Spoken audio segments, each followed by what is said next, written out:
अच्छा, हम ज़िमर नी implant selection कैसे कर सकते हैं अकॉर्डिंग टू द एक्स-रेज़, वो मैं थोड़ा सा आपको ब्रीफ़ कर देता हूँ। सिंपल ये है कि अगर आपके पास इस तरह के नॉर्मल एक्स-रेज़ हैं या नॉर्मल नी जॉइंट है, ठीक है, विद ऑस्टियोआर्थराइटिस, तो आपने सिंपली नेक्स्ट जेन एलपीएस या नेक्स्ट जेन एलपीएस फ्लेक्स जो है वो लगाना है।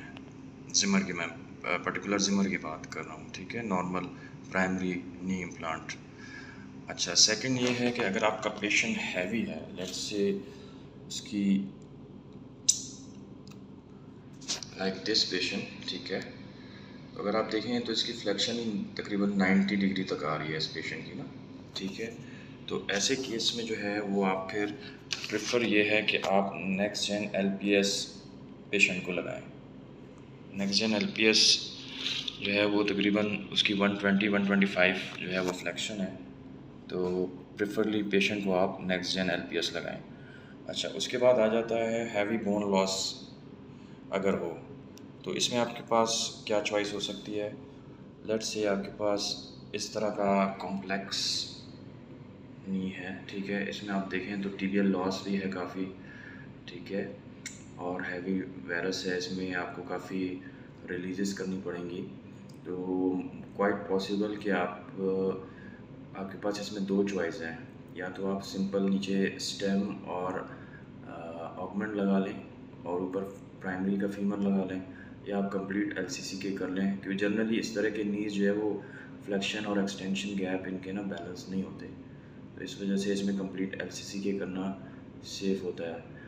तो ज़्यादातर ये है कि depend upon the surgeon choice कि वो सिर्फ ऊपर अगर समझता है तो सिर्फ प्राइमरी फीमर लगा के नीचे स्टेम और ऑगमेंट भी लगा सकता है।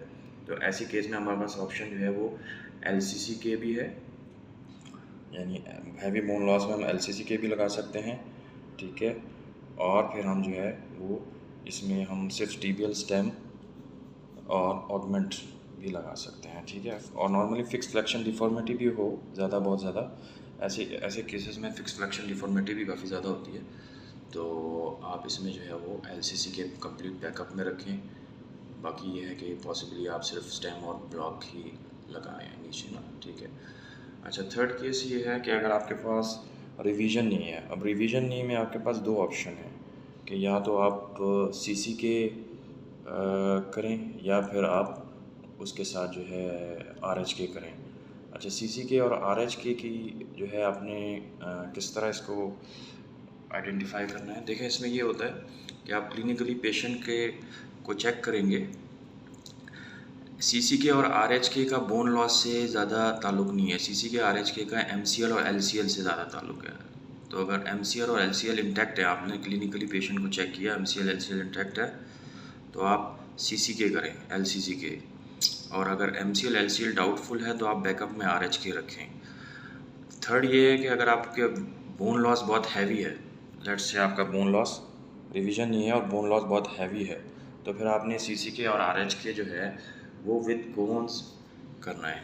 तो जिमर की कोन्स होती हैं और नॉर्मली दूसरे ब्रांड्स की जो है वो स्लीव्स होती हैं। जैसे आप एक सेक्शन में देखेंगे तो इसको हम एक साइड पे बोन स्पेसर डला हुआ है, लेकिन आप देखें फीमोरल लॉस बहुत ज़्यादा है जो कि ऑगमेंट से कवर नहीं होगा, तो आपको इसके लिए कोन्स अरेंज करनी पड़ेंगी या स्लीव वाला केस करना पड़ेगा।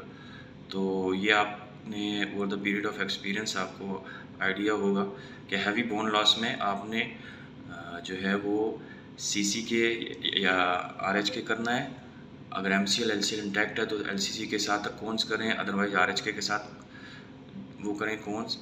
और ये है कि बैकअप में आपने जो है वो मेगा प्रोस्थेसिस, सेकंड ऑप्शन आप ये रखें, मेगा प्रोस्थेसिस रखें, ठीक है। तो it depends upon the surgeon choice and experience. अब जैसे आप एक एक्सरे को देखिएगा तो इसमें भी जनरली आपको मीडियल लॉस ज़्यादा लग रहा है, हैवी वायरस नहीं है, तो इसमें अब आपके पास ऑप्शन है कि आप जो है वो सीसी के बैकअप में रखें और स्टेम और ऑगमेंट तो इसको नीचे लगेगा। कुछ सर्जन जो है वो बोन ग्राफ्ट मीडियली लगा के भी कर लेते हैं, लेकिन इसकी क्वाइट पॉसिबिलिटी लॉन्ग टर्म में कि वो बोन ग्राफ्ट जो है वो सस्टेन ना करे और आपका प्राइमरी इम्प्लांट जो है वो फेल हो जाए। तो प्रेफरेबली आप जो है वो प्राइमरी फीमर ऊपर कर लें, नीचे stem with augment, tibial augment लगा लें, तो ये आपके लिए ज़्यादा बेहतर रहेगा।